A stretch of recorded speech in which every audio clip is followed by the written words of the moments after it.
हनुमान जी का जन्म त्रेता युग में हुआ था और वे श्री राम के समकालीन थे और वे भगवान राम के परम भक्त थे और लंका युद्ध में श्री राम का साथ देकर माता सीता को लंका से मुक्त करवाया और युद्ध में विजय प्राप्त की।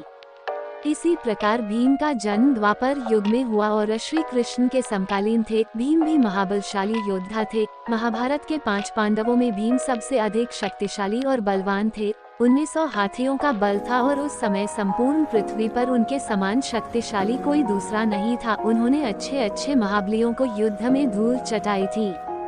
हनुमान जी और भीम दोनों को पवन पुत्र कहा जाता है। हनुमान जी को अमरता का बलिदान मिला है, इसीलिए जब तक धरती रहेगी हनुमान जी साक्षात इस धरती पर रहेंगे और लोगों के कष्टों को दूर करते रहेंगे। महाभारत में एक रोचक प्रसंग आता है जब अलग अलग युगों के 2 महान योद्धा हनुमान जी और भीम का सामना होता है।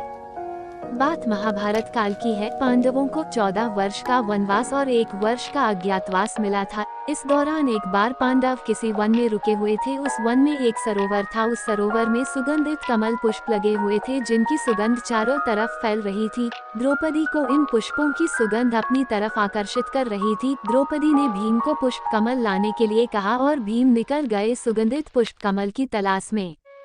तभी रास्ते में उन्हें एक बूढ़ा वानर मिला जो लेटा हुआ था और उसकी पूंछ रास्ते में फैली हुई थी। रास्ते में वानर की पूंछ फैली होने से भीम आगे नहीं जा सकते थे, क्योंकि किसी भी जीव के लेटा होने पर उसके अथवा उसके शरीर के किसी अंग के ऊपर से जाना अमर्यादित माना जाता है।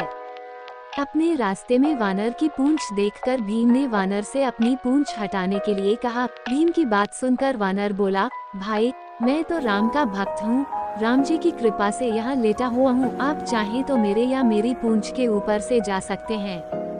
भीमसेन को वानर की बात पसंद नहीं आई और उन्होंने गुस्से में वानर से अपनी पूंछ हटाने के लिए कहा। भीमसेन की बात सुनकर वानर बोला, भाई आप तो पृथ्वी के सबसे शक्तिशाली व्यक्ति हो, आप ही मेरी पूंछ हटा दो। भीमसेन ने बार बार वानर से अपनी हटाने के लिए कहा और वानर ने भी बार बार यही उत्तर दिया। अंत में क्रोधित होकर भीम ने वानर की पूंछ को अपने एक हाथ से उठाने का प्रयास किया, परंतु वह वानर की पूंछ हिला भी नहीं सके। भीमसेन ने फिर अपने दोनों हाथों से वानर की पूंछ हटाने का प्रयास किया, परंतु वो वानर की पूंछ टस से मस नहीं कर सके। भीम ने बार बार प्रयास किया पर हर बार उन्हें असफलता ही हाथ लगी। भीमसेन समझ गए कि यह कोई साधारण वानर नहीं है, अपितु कोई देव पुरुष है जो भीम की परीक्षा ले रहे हैं। भीम ने दोनों हाथ जोड़कर अपनी गलती स्वीकार करते हुए वानर से उनका परिचय पूछा। वानर ने अपना परिचय श्री राम के सेवक के रूप में बतलाया। वानर की इतनी बात सुनकर भीमसेन समझ गए कि ये कोई और नहीं अपितु साक्षात हनुमान जी हैं। भीमसेन ने हनुमान जी को प्रणाम करते हुए कहा, क्षमा करें हनुमान जी, मुझे अपनी शक्ति का झूठा अभिमान हो गया था। आपने मेरे अभिमान को तोड़ने के लिए ये लीला रची है, कृपा कर आप मुझे अपने असली रूप में दर्शन दें। भीम की बात सुनकर हनुमान जी ने अपने असली रूप में आकर अपना विशाल रूप दिखलाया। हनुमान जी ने भीम से कहा, हम दोनों ही पवन पुत्र हैं, इसीलिए तुम मेरे छोटे भाई भी हो। यही कारण है कि मैं तुम्हें बार बार भाई कहकर संबोधित कर रहा था। इतना कहकर हनुमान जी ने भीमसेन को गले लगा लिया। हनुमान जी के गले लगकर भीम को लगा मानो उनके शरीर में अथाह शक्ति का संचार हो गया हो। भीम ने हनुमान जी से आग्रह किया कि वो कौरवों के साथ होने वाले युद्ध में पांडवों का साथ दें, जिस पर हनुमान जी ने कहा, जिस युग से मैं हूँ वह युग दूसरा था, उसमें मैंने श्री राम के लिए कई युद्ध किए थे।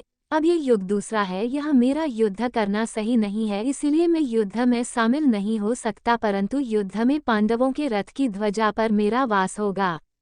इस प्रकार हनुमान जी महाभारत युद्ध में हमेशा श्री कृष्ण और अर्जुन के रथ की ध्वजा पर विराजित रहे और अर्जुन के रथ की रक्षा करते रहे।